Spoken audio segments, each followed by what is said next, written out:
وہ لوگ کچھ دیر پہلے ہی گھر پہنچے تھے۔ دانیال تو آفس واپس چلا گیا تھا جبکہ مہا روم میں تھی۔ ادھر آرزو کتابوں میں سر دیے بیٹھی تھی۔ یا خدا، میری بھی شادی کروا دے، کم از کم اس پڑھائی سے میری جان چھوٹ جائے گی۔ آرزو سر اوپر اٹھائے دعا کرتے بولی۔ لیزا اسے دیکھتے ہنس دی جبکہ عائشہ نے اسے گھور کر دیکھا۔ باجی جی، اگر آپ کے شوہر نے کہا کہ آپ کو پڑھنا ہے تو؟ علی صوفے پر بیٹھتے بولا تو آرزو نے غصے سے دانت پیستے اسے گھورا۔ منحوس مارے، جب بھی بولتے ہو غلط ہی بولتے ہو۔ آرزو ہنکارا بھرتے بولی۔ علی کندھے اچکا گیا۔ آپ کو شادی کرنی ہے؟ آغا جی کی آواز پر آرزو نے زبان دانتوں تلے دبا کر پیچھے کی جانب دیکھا۔ وہاں بیٹھے کئی لوگوں کے چہرے پر سایہ سا لہرایا، شاید اگلے لمحے کا سوچ کر۔ رخسار بیگم، نور بیگم، صفیہ بیگم اور سفیر صاحب بھی وہاں چلے آئے تھے۔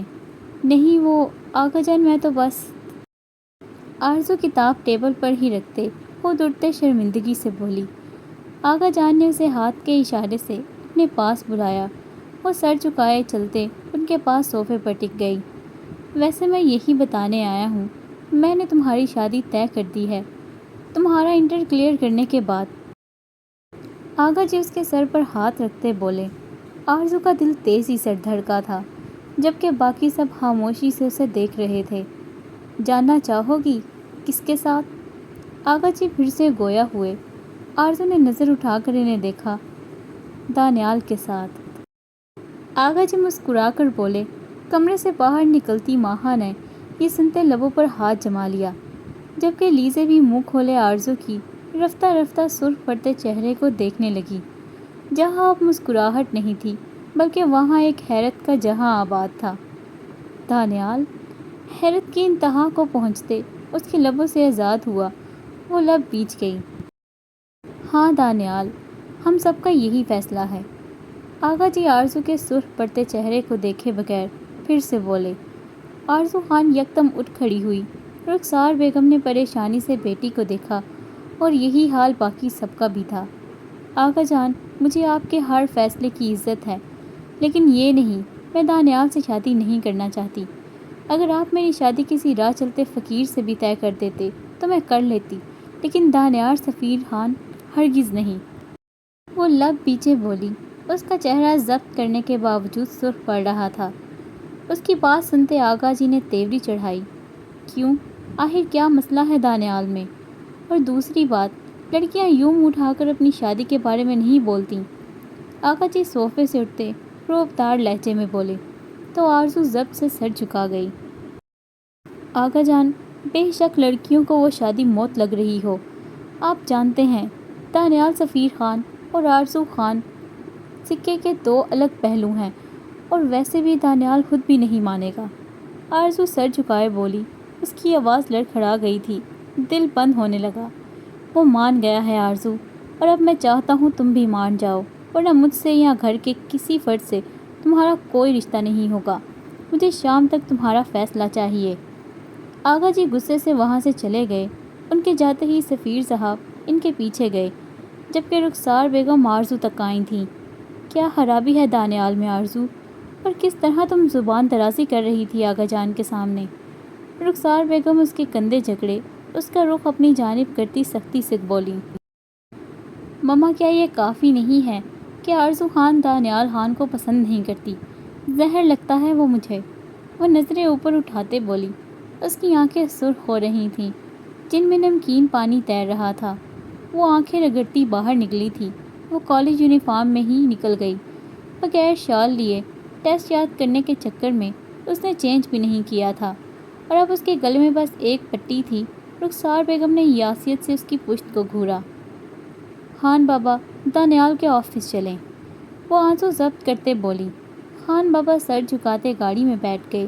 پھر سارے راستے آرزو نے خود کو مضبوط بنانے کے جتن کیے تھے۔ نہ ہی اب اس کی آنکھوں میں آنسو تھے اور نہ ہی وہ انہیں لانا چاہتی تھی۔ آپ کی ہمت کیسے ہوئی اس رشتے پر حامی بھرنے کی؟ مٹھیاں بیچے وہ میٹنگ روم کے دروازے کو ترام سے کھولتے اندر داخل ہوتے بغیر کسی لحاظ کے چیخی تھی۔ میٹنگ روم میں بیٹھے چار افراد نے اجنبی سے اس لڑکی کو دیکھا جبکہ دانیال سفیر خان کا چہرہ دھواں دھواں ہوا تھا۔ آرزو باہر جاؤ۔ وہ باقی سب کے چہروں پر دبی دبی ہنسی دیکھتے مشکل غصہ قابو کرتے بولا، ورنہ ابھی آرزو خان اس کے ہاتھوں سے ضائع ہو جاتی۔ کیوں باہر جاؤں میں؟ مجھے بتائیں کس کی مرضی سے آپ نے رشتے پر حامی بھری ہے؟ مجھے آپ سے شادی کرنی نہیں، سمجھے آپ؟ وہ بغیر لحاظ کیے اس کے قریب جاتے بولی۔ اس کا چہرہ سرخ ہو رہا تھا جبکہ اسے کالج یونیفارم میں دیکھے دانیال سفیر خان کا خون ہول اٹھا، کیونکہ وہ دوپٹے کو گلے میں پٹی بنائے ڈالے ہوئے تھی اور اس کے وجود پر اس کے علاوہ اور کچھ نہیں تھا۔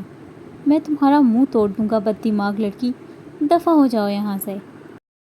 وہ ٹیبل سے ساری فائل نیچے گراتا شدید غصے میں پھنکارا کہ آرزو تھوڑے خوف کے زیر اثر پیچھے کو اچھلی۔ دانیال ریلیکس۔ معراج نے دانیال کا کندھا جکڑے اس کا دھیان کلائنٹ کی طرف کیا تھا جو یہ سب آنکھیں پھاڑے دیکھ رہے تھے۔ معراج انہیں لے کر باہر جاؤ، وہاں انہیں سب ایکسپلین کرو۔ دانیال قہر ڈھاتے لہجے میں معراج سے بولا تھا جبکہ اس کی سرد شفاف نظریں آرزو کے چہرے پر تھیں۔ معراج کلائنٹ کو وہاں سے لے گیا اور آرزو خود کو اور دانیال سفیر خان کو اکیلے کمرے میں دیکھ اپنے یہاں آنے کو غلطی مان رہی تھی۔ وہ پیچھے کی جانب قدم بڑھانے لگی تھی کیونکہ مقابل شخص کسی حیوان کی طرح اسے گھور رہا تھا۔ شال کہاں ہے تمہاری؟ ایک جست میں وہ اس تک جاتے وہ اس کا چہرہ دبوچ کر گھرایا تھا۔ شدید غصے کے تحت دانیال کے ہاتھوں میں ارتعاش برپا تھا۔ آرزو کا وجود کپ کپا اٹھا تھا۔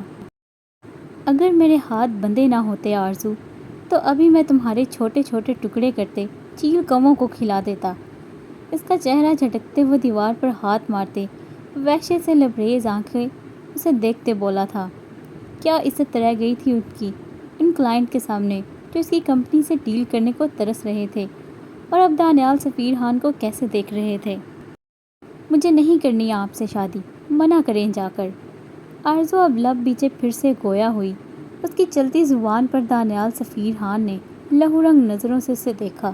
Shirt up damn it, just shut up. میں ابھی تمہاری زبان کھینچ لوں گا، ورنہ تم جیسی میچور لڑکی سے شادی کرنے کو میں مر نہیں رہا۔ پتہ نہیں آقا جی نے میرے سر پر یہ مصیبت کیوں دی ہے۔ غصے کی وجہ سے دانیال کی سانسیں بھاری ہو رہی تھیں، چہرہ سرخ ہو رہا تھا۔ اس نے سلگتی کن پٹی سمیت سامنے کھڑی آرزو کو دیکھا۔ مجھے بھی کوئی شوق نہیں آپ جیسے بورنگ انسان کے ساتھ رہنے کا۔ پتہ نہیں خود کو ترم خان سمجھتے ہیں آپ جیسے مرد صرف دوسروں پر حکم چلانا جانتے ہیں۔ اندر سے آپ کتنے کمزور ہیں میں اچھے سے جانتی ہوں، جاہل کہیں گے۔ وہ حقارت سے بولی۔ اس کی آنکھوں میں ابھرتی حقارت کے ساتھ نبوت نے دانیال سفیر خان کو جیسے ششدر کر دیا تھا۔ وہ کیسے کیسے القابات دے رہی تھی۔ اس کی ذات کو وہ ایک دوسرے میں پیوست کر گیا، مگر لہو رنگ آنکھیں اس کی ہیزل آنکھوں میں گاڑی ہوئی تھیں۔ کیا بکواس کی ہے تم نے؟ وہ اس کی جانب قدم بڑھاتے بولا۔ اس کی آنکھوں میں خون اترا ہوا تھا، چہرہ تن سا گیا۔ آرزو پیچھے کی جانب قدم لینے لگی۔ یہی کیا آپ جاہل انسان ہیں، اپنی مرضی تھوپنی ہوتی ہے، بس بڑے کزن ہونے کا ناجائز فائدہ اٹھاتے ہیں۔ مجھ پر نظر رکھی آپ نے، گھٹیا انسان۔ آرزو کا دل بہت تیزی سے دھڑک رہا تھا مگر زبان اب بھی چل رہی تھی۔ چٹاخ! ایک زوردار تھپڑ نے آرزو کا گال دہکا دیا۔ وہ پھٹی پھٹی نظروں سے سامنے مٹھیاں بیچے شخص کو دیکھ رہی تھی۔ اس کی آنکھوں سے آنسو جاری ہوتے زمین پر گرنے لگے۔ شاید یہ جواب بہتر تھا تمہارے لیے۔